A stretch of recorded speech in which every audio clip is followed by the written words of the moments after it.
예, 민주당 최재성 의원입니다. 저는 국민행복기금에 대해서 묻겠습니다. 우선 이게 지금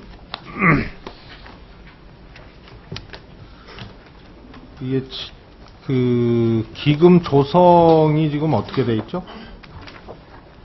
부총리님. 조성. 예, 국민위원장님. 국민행복기금의 예, 조성이요. 예. 어떤 말씀인지 모르겠습니다만, 일단 신청을 받고 있고요. 예. 그래서 신청을 받은 부분은 신청 받은 대로 채무 조정을 하고, 7월 1일부터는 저희가 금융기관으로부터 일괄 매입을 해서, 이제 신청하지 않은 분한테 일일이 다 알려드립니다. 그러니까 매입을 무슨 돈으로 하는 거죠? 신용회복기금에 가지고 있었던 돈이 있습니다. 그 기금 조성을 기존에 이제 신용회복기금을 예, 가지고 한다 이겁니까? 그렇습니다. 예. 그다음에 박근혜 대통령이 그 행복기금 발표할 때 보면 322만 명이 혜택을 본다 이렇게 얘기를 했는데 지금 한 32만 명 정도로 지금 설정을 하고 있는 거죠? 네, 32만 6천 명 정도 설정을 하고 있습니다. 대상은 345만을 보고 있고요. 그건 뭐 대상이 그런 거고, 예.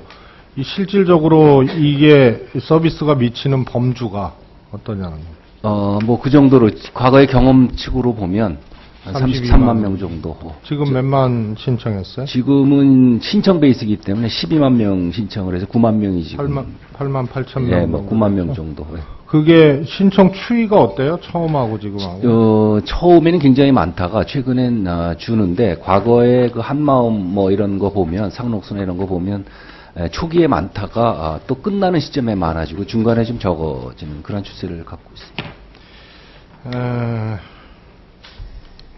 지금 지원 대상자가 보증인까지 포함이 되는 겁니까? 예, 연대 보증까지 포함됩니다.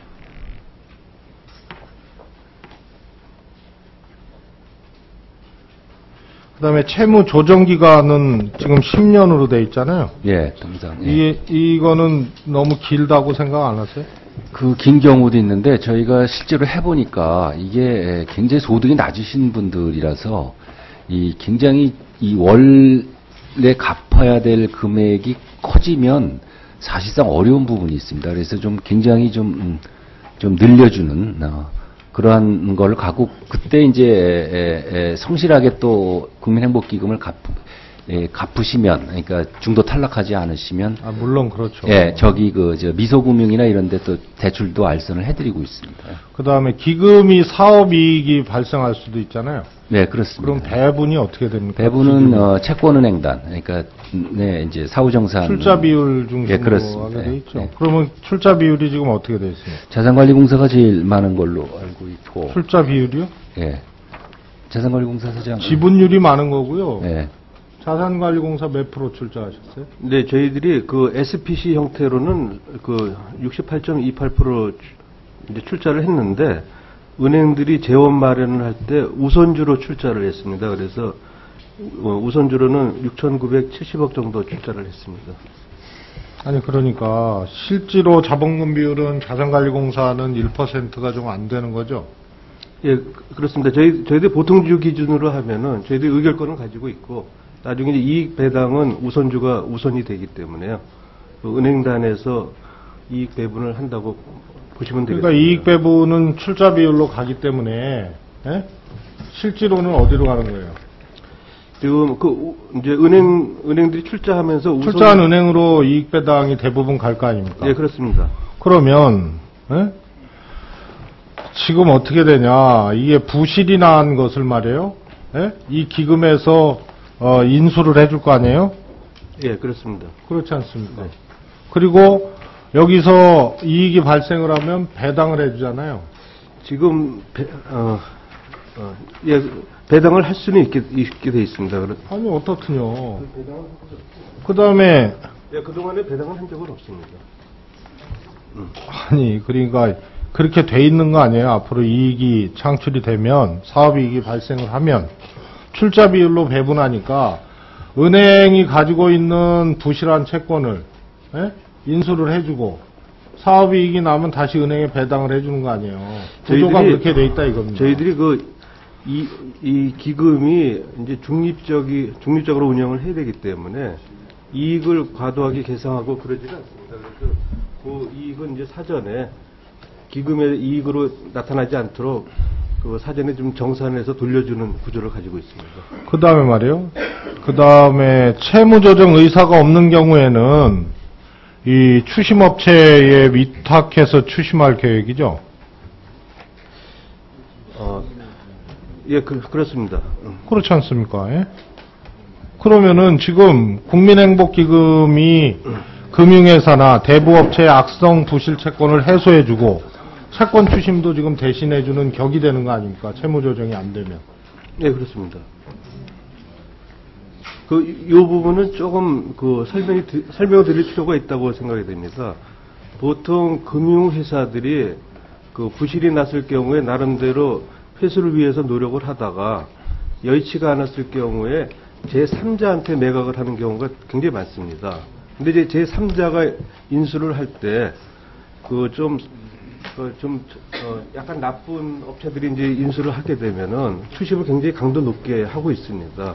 그러니까 국민행복기금이 인수를 하게 되면 어떻게 보면 그런 부분을 미연에 방지할 수 있는 그런 효과는 있다고 봅니다.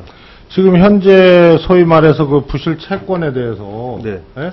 몇 퍼센트 정도의 현재 인수하고 있고 이 행복기금에서는 몇 퍼센트 정도의 인수할 계획이죠? 네, 저희들이 채권의 노후화 정도나 그다음에 대상자 연령 등 이런 네 가지 요인들을 고려해서 네.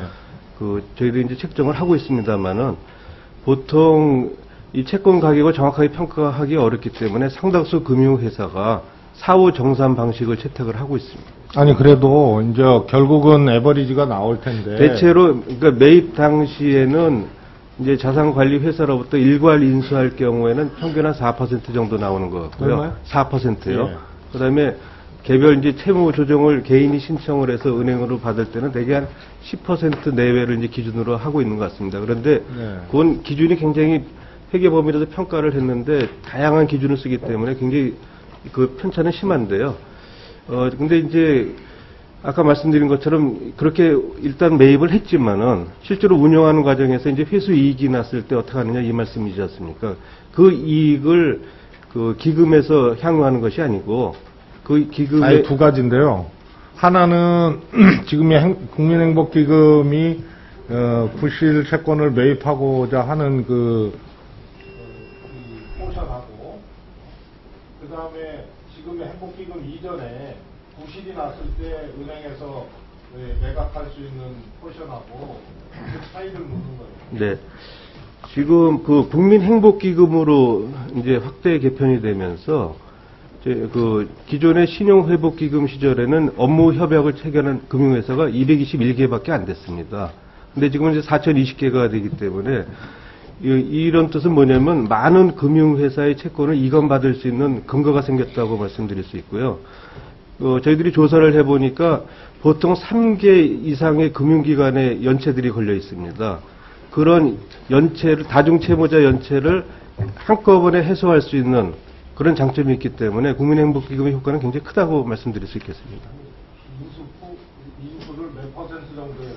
네, 그 비율은 이제 말씀드린 대로 그 매입 가격은 한 4% 내외에서 이렇게 되고요. 그 다음에 개인이 이제 신청을 했을 경우에는 한 10% 내외가 되는데, 이제 말씀드린 것처럼 이제 사후 정산 조건들이 다 거의 대부분인 채택하고 있기 때문에 서로 이익이 날 경우에도 다 이제 채권 가격에 다시 반영이 되는 그런 구조가 되겠습니다. 자, 그거는 지금 이제 시간이 없으니까 제가 몇 가지만 지적을 하고요. 네. 나중에 또 참고인들 나오면은 비교해서 또 확인을 좀 해보겠습니다. 이게 사업이익이 발생하면 이 은행에서 이제 투자 비율을 많이 가지고 있는 은행으로 이제 가는 거고, 그 다음에 행복기금이 사실상 추심 역할까지 좀 대행을 해주는 그런 내용이고요. 그 다음에 부실채권을 매입할 때 현재까지의 매입 가격, 은행에서 설 수 있는 가격보다 지금 높을 수밖에 없다는 지적이 하나 있고요. 그 다음에 연계 프로그램이 가처분소득이 많기 때문에 실질적으로는 그래서 채무로부터 벗어나지 못하는 거 아니에요. 그런데 연계 프로그램의 내용을 보면 이게 이제 실효적이지가 않습니다. 그 다음에 이 프로그램은 보증인에게는 굉장히 이거는 매력적인 프로그램인데요. 이 채무자 자체에게는 크게 매력적이지가 않아요. 따라서 보증인의 손에 이끌려서 이것을 신청할 가능성이 크고, 그게 아니면은 신청률이 제가 보기에는 현격하게 떨어질 수밖에 없습니다. 이 내용을 알게 되면. 그 다음에 기존의 제도하고 비교해서 할 수 있는 정부의 제공이 균형 있게 이루어지지를 않아요. 그래서 처한 조건마다, 다시 말해서 사람마다 이걸 선택해서 좋은 사람이 있고 그렇지 않은 사람이 있습니다. 그것을 정보를 정확하게 비교해서 전달해주는 창구의 역할이 있어야 되는데, 무한노음인가? 네. 그 10명에서 15명으로 구성되어 있는데, 제가 보기엔 이 인력 가지고는 근처에서 못 가는 그런 거라고 봐요. 그래서 결국은 이 출자 중심의 이런 배당 방식, 그리고 자산공사가 이 권한은 많지만 실질적인 이 출자를 안 했다는 거, 아주 매우 적게 했다는 거, 그 다음에 추심의 역할까지 하고 있다는 거. 기존의 부실채권 매각 그 금액보다 이 기금에서 더 많은 금액을 만약에 주게 된다면 이건 완전히 잘못된 설계죠. 그래서 이 부분에 대해서는 제가 신청한 참고인도 있으니까는 제가 지급 때도 비교하면서 또 확인을 해드리겠습니다. 예, 재수님 수고하셨습니다. 다음은 서병수 의원 질의해 주십시오.